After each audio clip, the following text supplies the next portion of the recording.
Bonjour, alors aujourd'hui je vous propose une vidéo pour savoir comment reconnaître une personne qui est véritablement dans l'amour. Donc à quoi ça sert? Tout simplement à savoir à qui j'ai affaire en face de moi. En particulier si cette personne va se présenter comme guide ou maître spirituel et d'être en pleine capacité en fait de pouvoir discerner les enseignements qui viennent d'elle pour savoir discerner en fait si qu'est-ce qui est dans l'amour et qu'est-ce qui est dans la peur, pour éviter de se faire manipuler en fait. C'est vraiment important de pouvoir conserver son discernement en toute situation. Alors le premier point, ça va être que cette personne généralement va avoir une attitude joyeuse et enthousiaste. Ce qui n'est pas forcément toujours le cas, parce qu'il ne faut pas oublier qu'elle a ses problèmes, elle peut avoir ses problèmes avec elle-même, mais on va dire que c'est déjà un signe très positif que la personne est dans l'amour. Numéro 2, c'est l'empathie. Ça veut dire que quoi que vous puissiez dire à cette personne, vous allez avoir la sensation qu'elle vous écoute vraiment, qu'elle est vraiment à votre écoute. Ça c'est pour moi un des signes les plus intéressants, les plus flagrants. Si vous ressentez le fait de se sentir vraiment écouté, tout simplement, ce qui veut pas dire forcément se sentir compris, mais juste se sentir écouté en fait. Donc une personne qui fait preuve d'empathie. En numéro 3, ça va être une personne qui va avoir une tendance à donner plutôt que recevoir. Voilà, là on est dans cette notion de don, dans cette notion spirituelle, la notion spirituelle du don, qui est de donner sans forcément attendre en retour. C'est vraiment un cadeau qu'on peut faire à l'autre. Et donc une des particularités que vont pouvoir présenter ces personnes, c'est ce désir de donner en fait, le plaisir de donner. Numéro 4, ça va être la générosité. Donc des personnes qui vont manifester de la générosité, mais attention dans ce cas-là à savoir discerner si on n'est pas dans le sacrifice ou le chantage en fait, hein. C'est-à-dire la générosité, on est toujours dans cette notion du don de soi. On va pas forcément, quand on donne quelque chose dans un sens spirituel, on va pas forcément attendre quoi que ce soit en retour, ne serait-ce que la gratitude. Numéro 5, c'est la compassion.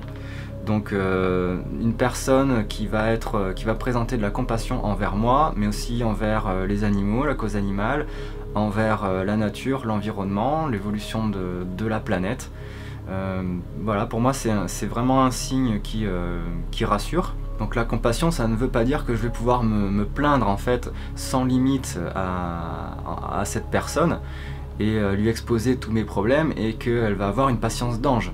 Ça veut juste dire que cette personne va être capable de manifester suffisamment d'empathie envers moi pour savoir m'écouter, m'entendre, et sans me juger surtout. Donc numéro 6, c'est la notion d'humilité.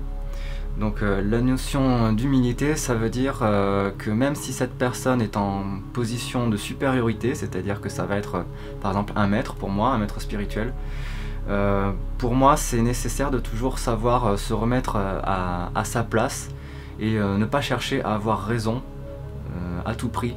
Ça c'est vraiment un signe qui est important selon moi, c'est-à-dire de sentir que si je suis dans l'humilité, je peux me faire enseigner, je peux recevoir une leçon d'un enfant de 3 ans, d'un animal, de n'importe quel événement. Je suis autant enseignable en fait que la personne que je vais enseigner. Et je ne suis pas dans cette même apparente relation de supériorité. Numéro 7, c'est la gratitude. Donc la gratitude, ça va être une personne qui est capable de recevoir vraiment ce qu'on va lui donner. Ça pareil, pour moi c'est un signe qui ne trompe pas. Une personne à qui on va offrir ne serait-ce que quelque chose d'insignifiant et qui va toujours être dans une attitude de gratitude par rapport à tout ce qu'elle peut recevoir de la vie et des personnes, et savoir remercier pour ça. Numéro 8, donc évidemment c'est le respect. Ça me paraît évident qu'une personne dans l'amour va être une personne respectueuse envers les personnes et envers toute chose, tout ce qui n'a pas à être critiqué ou jugé forcément. En numéro 9, j'avais marqué la notion d'objectivité, c'est-à-dire du non-jugement justement. C'est-à-dire une personne qui va être capable de voir ce qui est, voire même de voir l'amour, au-delà de, par exemple, une personne qui va la critiquer, lui dire des choses qui vont la blesser. Pour moi, c'est vraiment une preuve d'être dans l'amour que de savoir faire part de cette objectivité et de savoir percevoir le meilleur dans la personne qui est en face sans la juger, dans l'acceptation en fait. Et enfin, numéro 10, c'est une personne qui sait pardonner. Ça ne veut pas dire qu'il faut toujours tout pardonner, ni que c'est facile, mais que ça va être une personne voilà, dont on va pouvoir percevoir qu'elle est capable de pardonner, de faire preuve d'humilité. Donc ensuite, quels sont les signes qui vont montrer qu'une personne justement n'est pas dans l'amour? C'est-à-dire, si on veut, qu'il va être dans l'ego en fait, hein. L'ego étant la source de génération de la peur, qui est l'opposé de l'amour, qui est du manque d'amour en fait, hein, pour soi ou pour les autres. Donc les indices négatifs, ça va être d'abord la mesquinerie, la moquerie exagérée, je dirais. Donc ça veut dire le type de personnes par exemple qui vont vraiment vous taquiner en cherchant à se prouver quelque chose. C'est-à-dire elles ont quelque chose à se prouver à elles-mêmes en fait, hein, quand elles font ça. Ça n'a rien à voir avec vous, sachant que la taquinerie, l'aspect positif en fait de la taquinerie, qui peut être faite dans l'amour, va être justement de mettre en lumière chez l'autre personne, d'avoir le plaisir de mettre en lumière par l'humour chez l'autre personne sa beauté, ses qualités, ses talents, dans le but de la faire rire, de la faire déculpabiliser, de la faire accepter, donc dans le but de la mettre dans l'amour en fait. Donc ça pour moi c'est la taquinerie positive, l'aspect positif, l'aspect lumineux. Donc ensuite va y avoir la critique, le jugement. Attention à ça, moi quand j'ai une personne en face de moi qui a trop tendance à critiquer, à juger, même de façon spirituelle, c'est-à-dire oui moi je suis dans la lumière, je me bats contre l'ombre, c'est un combat, il faut que l'ombre meure, enfin pour moi on n'est pas dans le juste en fait là. Dès qu'on est dans la critique ou dans le jugement, on n'est pas dans le juste, on n'est pas dans l'amour, on est forcément dans la peur. Donc ensuite, bien sûr, on retombe sur le fait d'avoir raison, la recherche de supériorité et de domination, en fait, qui là on est totalement dans l'ego et dans la peur, on n'est pas dans l'amour. Ensuite, la recherche de possessivité, c'est-à-dire type de personnes qui vont essayer d'obtenir quelque chose de vous ou des autres d'une façon générale, qui vont avoir une espèce d'énergie d'attraction égotique envers eux, sans que ça soit juste en fait, sans sentir qu'on est dans la justesse, un petit peu trop, voilà, un peu trop égotique, un peu trop dirigé, centré vers elle. Ensuite, il y a l'ingratitude, bien sûr. Alors là, pour moi, une personne qui manifeste de l'ingratitude, j'ai plus de la compassion envers elle en fait. Parce que pour moi, c'est vraiment la preuve d'un ego blessé et d'un manque d'estime de soi. C'est-à-dire typiquement c'est une personne qui ne s'autorise pas à recevoir ce qu'on lui donne. Pour elle, elle ne le mérite pas. Donc ça va avoir tendance à blesser les personnes qui vont leur donner justement. Mais voilà, personnellement je peux pas m'empêcher d'être dans la compassion parce que je sens vraiment des personnes en souffrance. Et finalement l'irrespect, la vanité, la prétention, la colère, enfin voilà, tous les signes qui vont être vraiment manifestes que la personne n'est pas dans l'amour.